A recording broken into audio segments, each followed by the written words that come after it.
Hello and welcome back to the Kid Stays in the Podcast. I'm your host, Trey Cooper, and joining me today is... Crucify me, Cooper. Blasphemous. I cannot believe you would say that. Crucify me. I'm going to go to hell now. Oh. Straight down. And it makes sense for the movie we're talking about today. Yes, so today we're going to be discussing the latest entry in the Evil Dead franchise, and that is... Evil Dead Rise. Evil Dead Rise. Oh, I took notes for this movie, and they're not with me. Well, hopefully you memorized them. Yeah, I memorized them. You stopped taking them, though, because you got so scared in the movie you couldn't even write. Yeah, well, I still wrote some things down that would have been helpful. Solomon got so scared in this Evil Dead movie that he couldn't go put his ice cream back in the fridge, so he just let his favorite ice cream flavor just sit on the coffee table and melt. It was very sad, but I couldn't get up. I get really scared, especially with demons. Well, Evil Dead Rise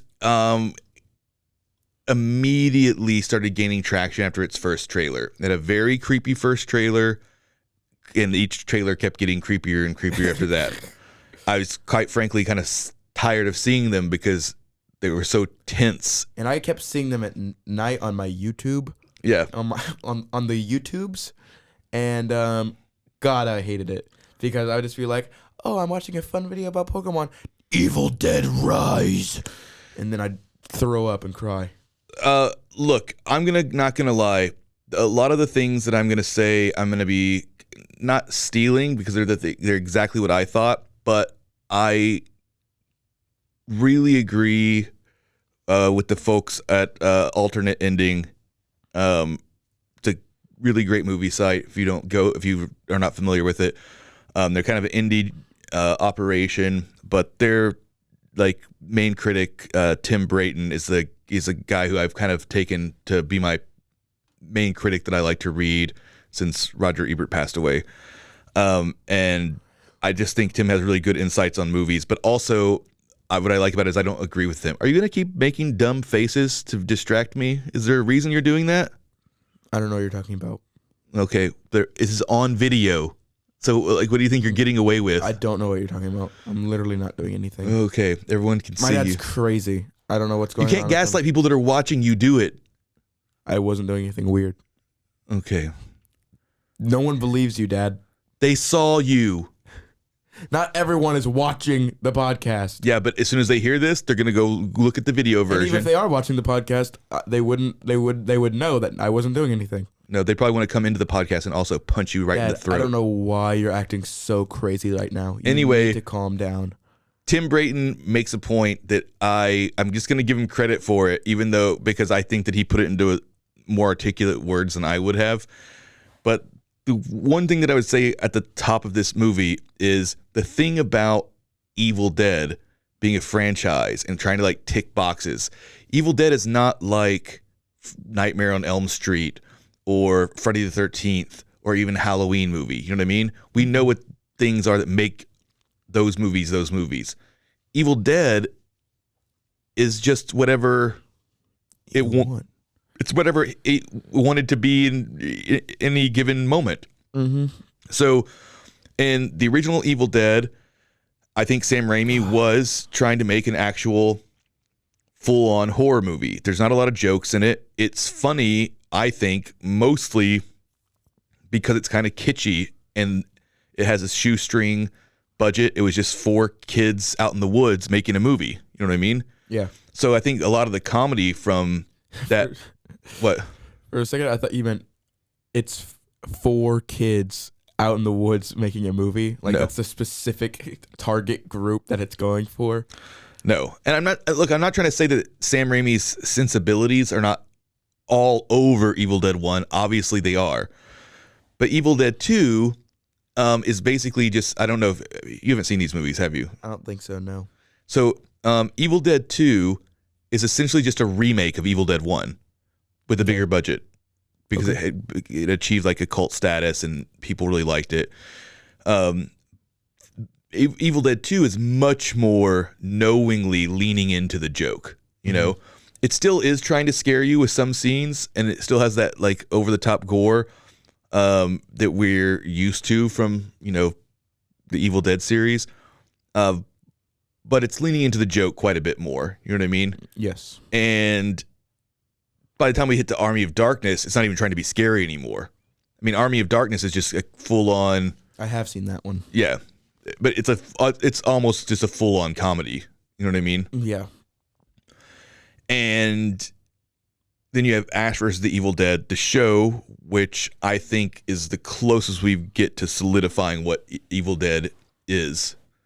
And then we had the Evil Dead remake, which was just straight up like body horror, torture, porny kind of gross movie. There's not a whiff of a joke in sight in that.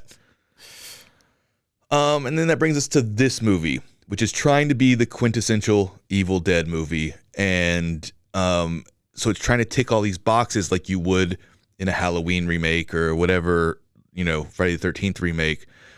But it's weird because it's such a grab bag of different types of movies. I would say that what they're really trying to do is just make a Sam Raimi movie, like a classic Sam Raimi horror movie. Yeah. More than you could say Evil Dead. You know what I mean? Mm-hmm. So other than like that POV shot whenever you see whenever the demon's like flying around, there's some moments like that. And then the way that the Deadites look, I guess you could say that. But yeah, I think that was the biggest thing for me is it felt hampered from the beginning by the fact that it had to be an Evil Dead movie. When I think if he would have just been like, I'm going to make like an homage to early Sam Raimi movies, might have worked a little bit better. And not that the alternate ending folks listen to our podcast, you know what I mean? They should. Yeah. Go at the alternate ending people, guys. Yeah. It would, it'd be great if they did, but I imagine they don't. But I just want to make sure for anybody who, if they were to ever listen to this and want to accuse me of plagiarism, so I'm acknowledging the fact that I know that we're saying the same things, but sadly I just felt very, very similar, you know what I mean? About this movie. How often you say, you know what I mean? Well, when you're just sitting there catatonic, if you're not making a dumb face or honking fake breasts in the air. Dude, that was one time and I was just stretching. That's not how no one stretches like that. Perverts. I was stretching my fingers and hands and arms. I don't want to belabor this point, but I really do think that trying to shoehorn the things that make it into an Evil Dead movie are the things that kind of, I think, worked against it the most. But the only thing that is an actual complaint that I have that I think is egregious is the wraparound story that they kind of had. Wraparound stories giving it too much more screen time than it has. Yeah. But it has a cold open that a lot of horror movies employ, right? Where they show like the first kill of the demon or whatever. Yes. And you see the demon swooshing around, and then someone's obviously going to be possessed, and they have like a whole little sequence. Now the sequence itself is really cool. It's fun. I liked it. Yeah, it's really well done. But then it says one day earlier, making the whole rest of the movie kind of a prequel to these events. They have nothing to do with these people. Mm-hmm. And they don't tie the story up at the end. You know what I mean? It's not a wraparound. It's just kind of like a wrap. Yeah. Vaguely. Like there was no, like I understand, like I just think they overthought it. They could have had that opening. It was a nice homage to the original movie because they're in the woods in a cabin. You know what I mean? Mm-hmm. They could have had that cold opening and then just cut to the credits of saying Evil Dead Rise, which, by the way, that looked really cool the way they did that. Dude, I love that so much. And what's fun, I could do that for you in Photoshop. So whenever I make my own Evil Dead movie, if you need me to do that, I could just do exactly all that because I know exactly how they did it. Awesome. Well, it looked really good. But yeah, they could have just cut to the credits and not put the one day earlier in there. The audience is not going to be thinking, well, how did the demon get out there? You know what I mean? Well, I would have thought it probably, but no, it's just like when Ghostface kills somebody at the beginning of the movie. It doesn't matter. Yeah, the other person does not have to be a main character in the movie. Yeah, and it is true because they do explain it later, so it could have just been like, yeah, that's all that happened. Yeah. So setting it one day earlier and saying that makes you feel like this is all going to connect, and it connects in like the dumbest possible way, and they don't do anything with it. Yeah, that's what I was looking forward to, like the whole movie. Yeah, it sets up an expectation the movie is not even interested in delivering on. I thought it was unbearable. It was rude. But look, we're 10 minutes into this, and we just now got through the the opening scene. But I think some table setting for a remake like this in a long-standing franchise is important. Yeah. But just a quick recap. The point of this was just to say that as a franchise, Evil Dead doesn't have this one specific thing that it's supposed to be. Yes. And this cold open doesn't wrap around. Yeah, and all of this leads me to what my biggest fear was based on the trailers, which was this movie was going to be too much like the other remake that they did. I think it was in 2017. That I hated. I turned it right off. Oof. It wasn't fun. And that, above all things, is what I think an Evil Dead movie should be. Is fun. Fun and scary, just purely fun and silly and gross, whatever, but fun nonetheless. What do you think? Did you think this movie was fun? Did it hit that mark for you? Me personally, I think other people, they would find it fun.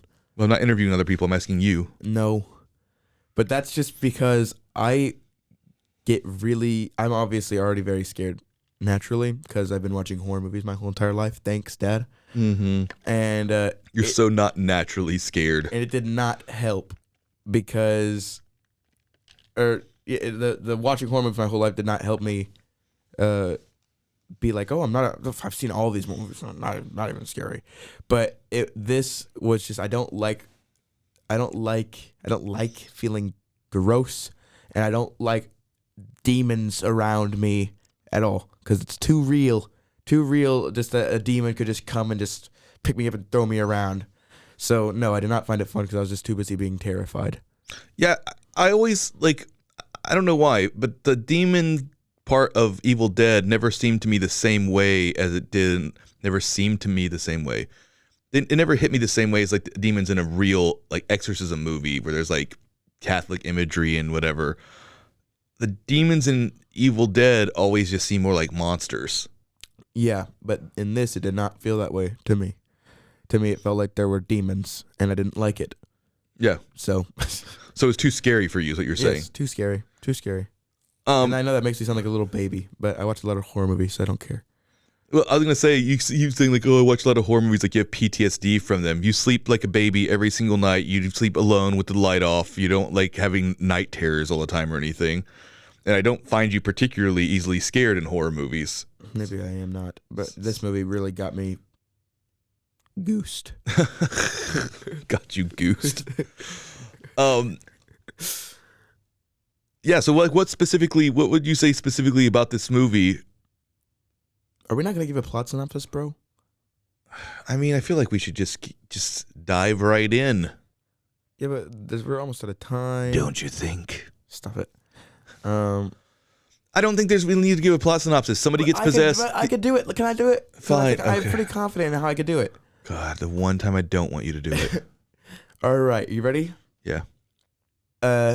Two estranged sisters meet again after a long time, and that one of them comes to her house, and then they find the book of the dead, and then they read it, and then death happens. Demons come. Not only was that omitting a lot of things, it was just inaccurate.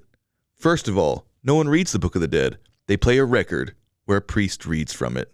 I meant they, as in the people of the world. They don't read it. And then also, you didn't mention the fact that it's a single mom and her 3 kids are there, and that's who finds the book and don't read it. I realized how incompetent I was at giving a plot synopsis while I was there, and I was like, "Oh, dang, I don't know how to do this." But I didn't want to make it too long. Well, yes, this whole thing. Another thing that I think is so weird about it being needing to be an Evil Dead movie is that if you're doing an Evil Dead movie, it's weird that the setting is just like one apartment, like one dilapidated apartment in Los Angeles. Yeah. But there we are. It works as a horror movie, and I don't think it doesn't work as an Evil Dead movie. I want to be clear. I would, because as I said before, there is no such thing as what an Evil Dead movie is. An Evil Dead movie can be a time-traveling movie where you go back to the castle times. The castle times. Am I 4 years old? You might just be. The medieval times.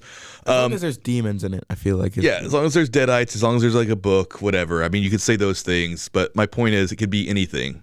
Yeah. And the apartment setting works for the most part. I agree. But yeah, let's take a quick break and we'll come back and actually be into the meat and potatoes. I love your terminology for things. I like to use the most old man-ish terminology possible. We'll be right back.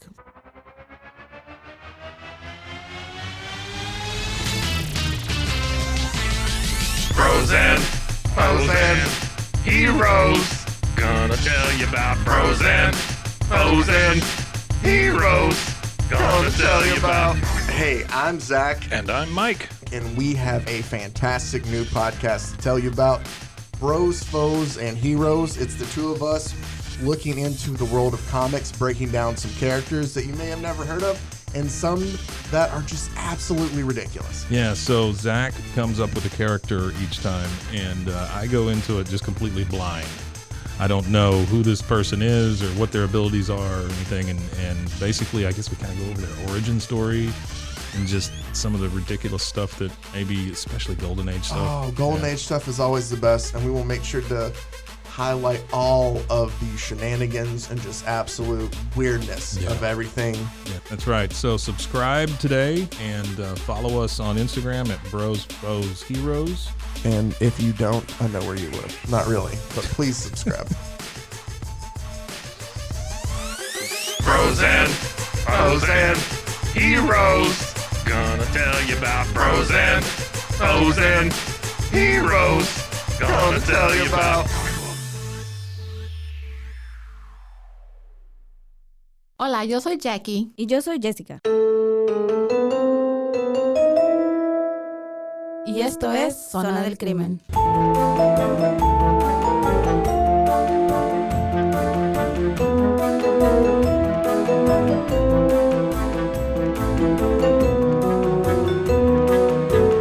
Un podcast donde hablaremos sobre casos de crímenes reales Y eventos impactantes que han quedado marcados a través del tiempo. Recuerden que nos pueden seguir en Facebook, Instagram. o donde escuches tus podcasts favoritos.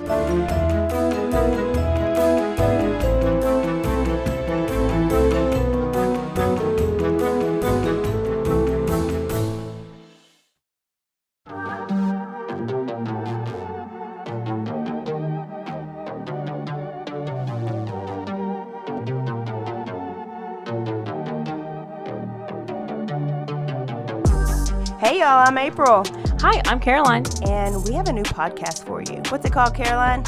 Bloody Happy Hour. It's going to be your new favorite guilty pleasure. We're going to talk about some bloody stuff. Serial killers, true crime, Rape. rapists. Why not join us? We'll have a good time. You literally never know. I don't know what I'm going to say. Bloody Happy Hour. Apple Podcasts, Spotify, or wherever you listen to podcasts. Welcome back to the Kids Is in the Podcast and our discussion of Evil Dead Rise. Okay, so you said basically that this movie was too scary to be fun for you. Yes, I did say that. So I want to go into that a little bit further. I'd love So for you to do whenever that with you me, Father. whenever you watch a horror movie and it's scary, that means you didn't have fun with it? It depends, because a horror movie can be scary, but I don't like I don't like just sitting there watching a horror movie and the whole time me sitting there being like, that stresses me out. I don't like being like that. I want to be able to be like, whoa, oh. Yeah.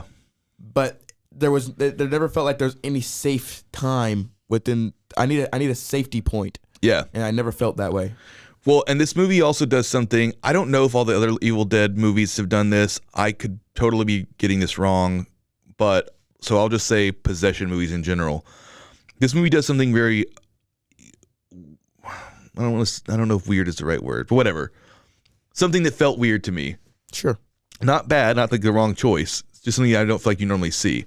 Normally you watch a movie like The Exorcist, for instance. There's a central person who's possessed by a demon. Maybe at some point that demon jumps into somebody else at the end, you know what I mean? Yeah. But either way, the demon is possessing one person at a time. Yeah. In this movie, the demon just keeps taking over more people, like some kind of demonic zombie virus. Yeah. And that also leads to that feeling that you're talking about, where there's no safe space or no breathing room for you as an audience member, is because it takes over the mom first. Yeah. And that's what we've seen in the trailers. But then it starts possessing all of her children and all of the neighbors.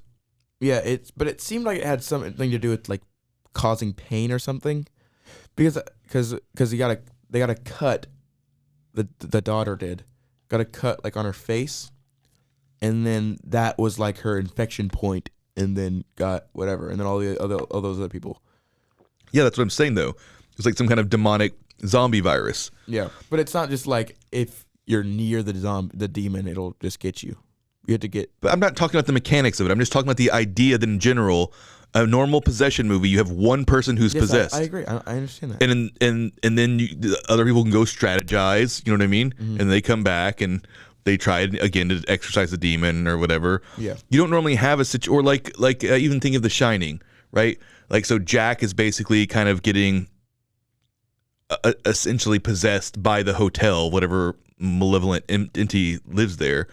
But it's not like Jack's getting possessed and then his son's getting possessed and then his wife's getting possessed and they're all possessed together. You know what I mean? Yeah. So, yeah, that led to a bit of claustrophobia in the movie.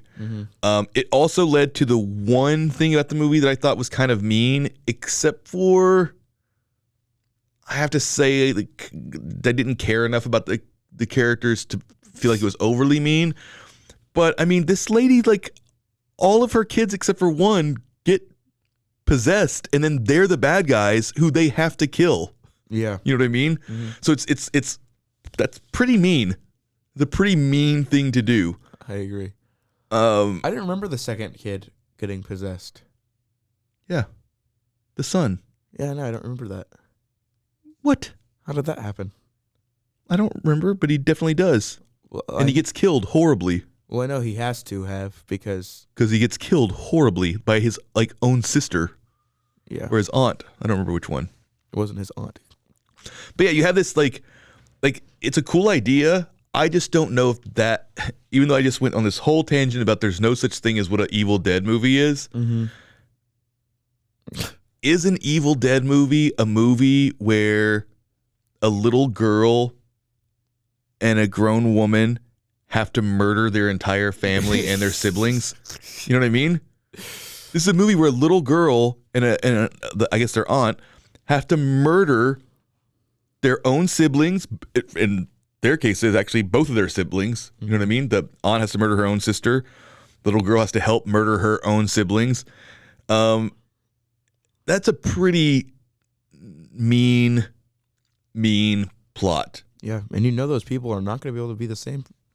No. That baby will forever, that little girl who's like 5 or 6 or 7 or 8 will forever have trauma for the rest of her life. Yeah. And I don't feel like the movie should be. I don't feel like I should know that that's going to happen to them. I do think, though, other than that core concept being so ugly, the movie tonally did feel like a Sam Raimi movie to me. I don't know how much Sam Raimi horror movies that you've seen. Yeah, I haven't been intaking so many of them. But didn't you watch Drag Me to Hell? I could have swore that we watched that. I did watch Drag Me to Hell. Yeah. And I did watch that Doctor Strange movie. Okay. And Army of Darkness. And Army of Darkness. But you know how in Drag Me to Hell it had a lot of those really gross scenes of like the old gypsy lady like slobbering on people, or you know what I mean? Yeah. Her chemicals from her embalmment or whatever pouring out of her mouth into that other girl's mouth. It's like, yeah, there's a lot of fun, gross things that are like, Yeah. but not like. Did you think that this movie was able to find the tone there, or were you just too scared?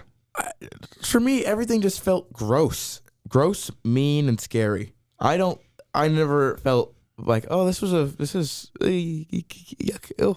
Oh, got possessed. Oh, murder your sister. Well, I'm not saying that you should have felt that way. Yeah, but there's a whole scene where like a zombie lady bites out a security guy's eyeball and then spits it out and it goes into someone else's mouth and they choke to death on it. I mean, that's pretty over the top. And Yeah, it was. That was over the top and gross and funny, I guess. Yeah. So that happened as well. That did happen. So maybe I laughed once, but most of the time I just felt like I was constantly being like, yuck. Mm-hmm. P-U. That was nasty. I don't know if it was the acting or the script or what, but I never was able to get invested in the movie enough to where I would get to the point where I was that scared. You know what I mean? So I was just kind of having a good time with it. But for me, I'm an empath. Mm-hmm. So whenever I see people hurting and struggling, I just deeply put myself as who they are, with who they are. Yeah, I bet. So I just connect with them so quickly and easily that, and honestly, just as a normal human being, I can understand that it's gross to murder your sister. Yeah, I mean, But clearly you don't understand that. You're just like, oh, you'd murder your sister too? I don't even understand what point you're making because I literally just made that as the point about that, how that was the mean and nasty part of the movie. So no, you're saying you were just enjoying it, having a fun time. I was talking about the gore and the actual action of the movie. No, there's a lot of gore, and I felt like it was too sad, Too sad, too painful for a person to go through. I mean, it definitely it crossed over the line, I would say, from being like just fun gore more into it was trying to scare you with it. Mm-hmm. But I don't think that was necessarily a bad choice that they made. There was some really icky I'm not saying things that happened there. I'm not saying that the movie would be bad. If I was giving it an objective rating, I'm sure it'd be higher than my personal opinions. Because I know there was a lot of things I was like, oh, this is... Hang on. Are you one of those people who gives a horror movie a worse review if it scared you more?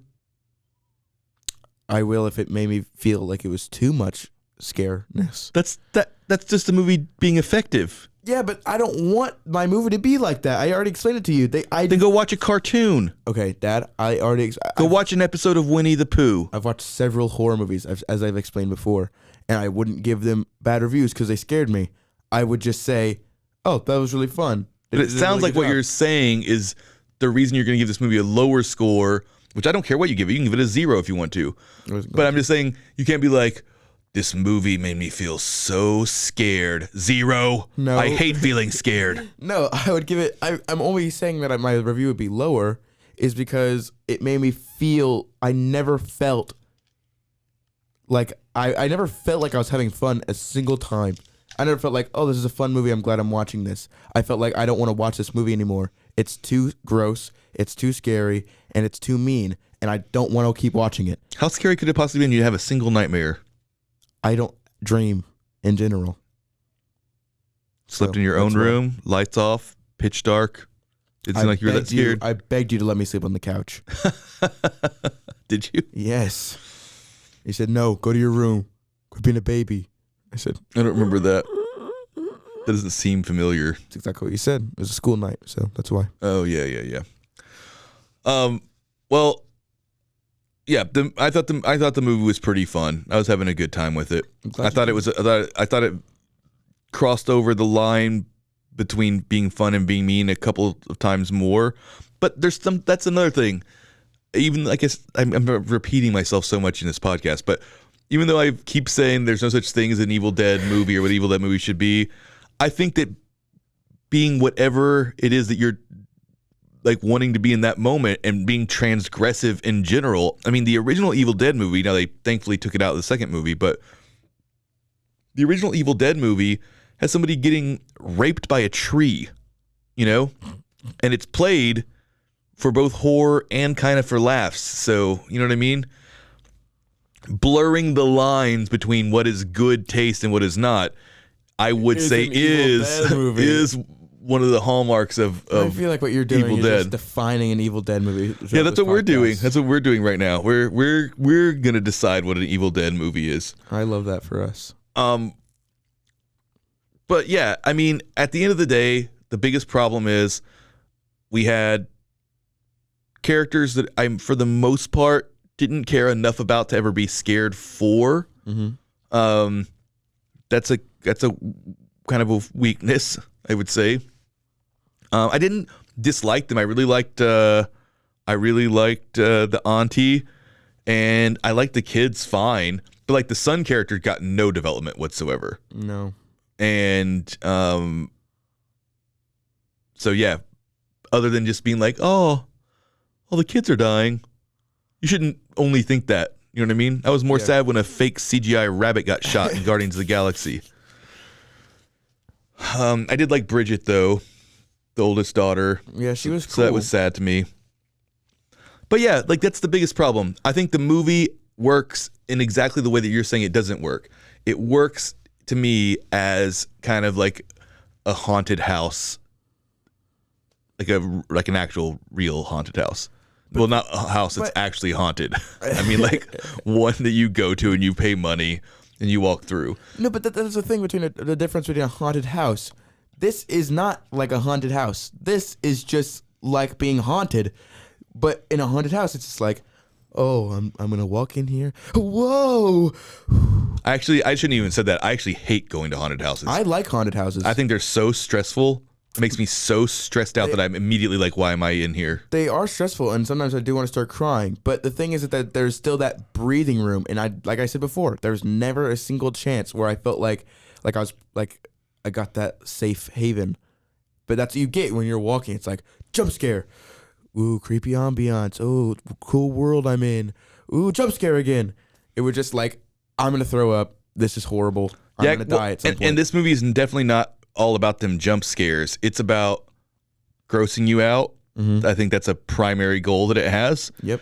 And then also the way that the Deadites talk, they're always trying to. It's like I guess this is typical of a possession movie. They're always trying to psychologically F with you before they kill you. You know what I mean? Yeah. They say gross, mean, ugly, and hurtful things. You know what I mean? Yeah. And then they eat your eyeballs out. Yeah. Oh, there's so much gross stuff in this movie. Like when she swallowed the glass. Yeah, I remember that.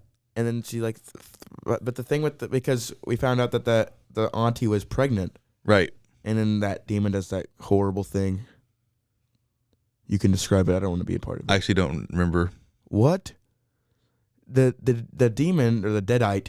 I didn't know that was a term. Not gonna lie. They don't ever use it in this movie, but yeah. But she puts her ear, because whenever she gets her down, and like puts her ear to her stomach, and then it's like, oh, 2 heartbeats. It's like 2 souls or whatever. I'm gonna be so good. I don't know, something like that. And then she like gets her gross demon claws and like puts it onto her stomach, and then starts like stabbing into it. Oh yeah. And then the little girl throws some scissors to her. Yeah. Yeah, people get scalped in this. People get cheese grated. Yep, that was gross. There's a lot of gross People stuff in the throw up, movie. like slugs or something. Yeah. So I'm gonna end on this note because we're out of time. But so I feel gross. My favorite, the movie that I would say is a horror movie that made me feel the most like that feeling that I think you're talking about, where I was so scared the whole time. Lots of jump scares, but after I was over, I felt exhilarated, like I'd been on a roller coaster. I was in such a good mood. I was like, oh man, remember this part? Was the movie The Descent, which I've been wanting to watch with you, but I haven't, and hopefully it still holds up. This movie somewhere falls in between that and then like one of those French horror movies that makes me feel gross. But I definitely fell more on the side of it was fun. I didn't. Even though I don't think it fully works as a movie, I think it's way more competently made than a lot of horror movies that we've seen.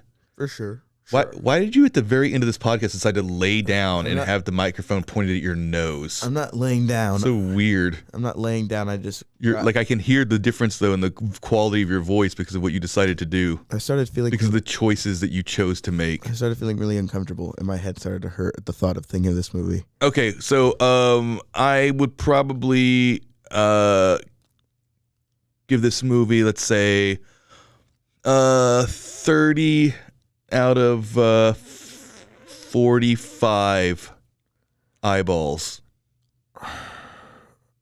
40 out of 35? I can't give it a 40 out of 35. 30 out of 35. 30 out of 40. Five.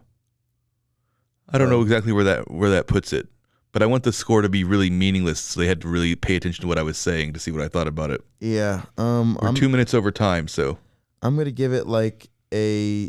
I was gonna give it like a 350,000. Oh my god! Out of 65,000. So you're basically giving it a 5. Bro, can you stop trying to do math? It's so cringe. Gross, creepy ink vomit. Well, I think your score is preposterous because you're giving it a worse score because the movie scared you and did what it was trying to do. Nope. I was gonna give it like a 7. If I just did it out of 10, I would have given it a 6 or 7 out of 10. Okay. All right. Well, that's our show. Thanks for tuning in. Check out Evil Dead Rise now on streaming. Yeah. Have fun, guys.